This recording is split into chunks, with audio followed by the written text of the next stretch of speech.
Once upon a time, in the quiet town of Pleasantville, the air buzzed with excitement as Halloween approached. Children dressed in costumes filled the streets, their laughter ringing through the night. The scent of pumpkin spice and candy floated around, making everyone happy. But in the corner of the town, one man watched from his dark house. His name was Mr. Jenkins.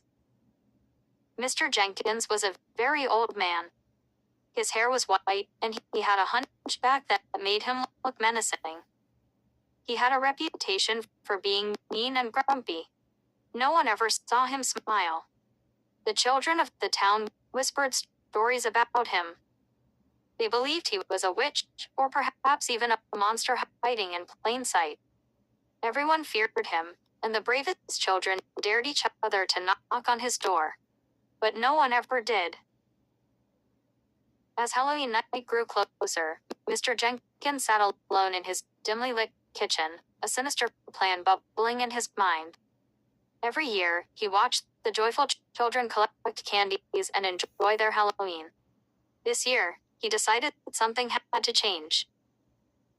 "Those kids need to learn a lesson," he muttered to himself. His fingers fiddled with a bag filled with shiny objects. It contained razor blades, and he smiled a wicked smile. "This Halloween, I will teach them the true fear that lurks in the night," he thought.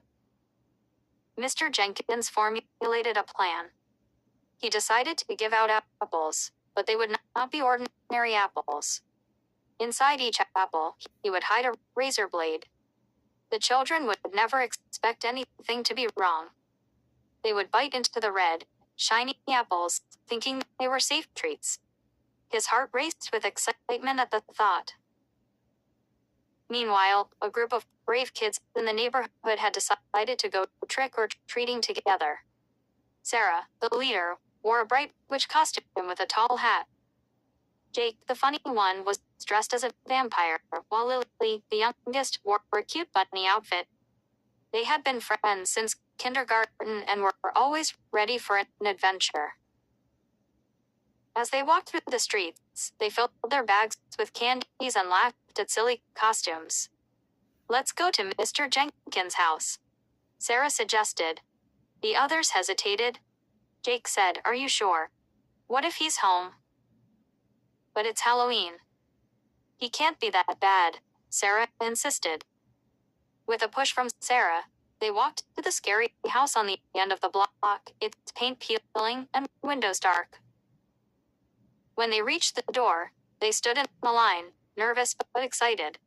"Knock, knock," Sarah said, and the sound echoed in the stillness.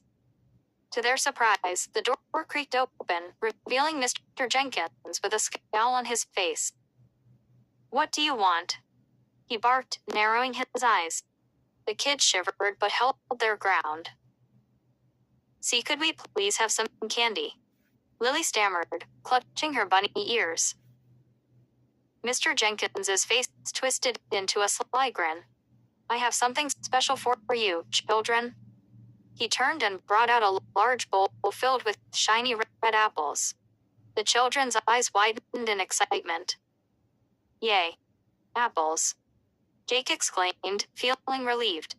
"This will be awesome." Mr. Jenkins handed them each an apple with a grim smile, watching as they held the fruit curiously. "Be careful, now. Don't bite too hard," he warned. The children nodded, feeling a mixture of happiness and fear. They stepped back outside, eager to taste the apples. As they walked away, Mr. Jenkins chuckled softly to himself, convinced his plan was working perfectly. Once outside, the children gathered together. "Let's see who can bite the fastest," Sarah challenged, raising her apple high. They all took a big bite at once. The sweet taste filled their mouths, but then everything changed. Jake's face turned pale as he felt the sharp pain. "Ah!" he screamed, dropping his apple. The others looked shocked as they saw blood on Jake's lips. "Oh no!" Lily cried. "What happened?" Sarah quickly glanced at her apple, her heart racing. Suddenly, she understood. It was Mr. Jenkins. He tricked us. The reality hit them hard, and fear settled in. We have to get help, Jake yelled, trying to hold his mouth. The children stumbled back, running fast as they could away from Mr. Jenkins' house. They rushed to the nearest neighbor, Mrs. Thompson, who was known for her homemade cookies. They banged on her door, out of breath and scared. Help. Mr. Jenkins is trying to hurt us, Sarah cried. Mrs. Thompson opened the door, alarmed. What happened, dear? The children explained through panicked breaths about the apples and the razor blades. Mrs. Thompson's face grew serious. We need to call the police, she said, rushing to grab her phone. Meanwhile, Mr. Jenkins watched from his window, angry that his plan was ruined.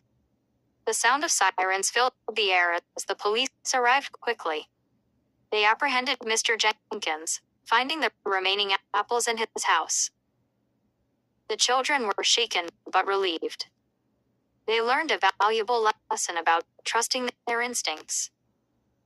From that night on, Pleasantville was a little less happy on Halloween, and the name Mr. Jenkins became a part of the town's spooky stories.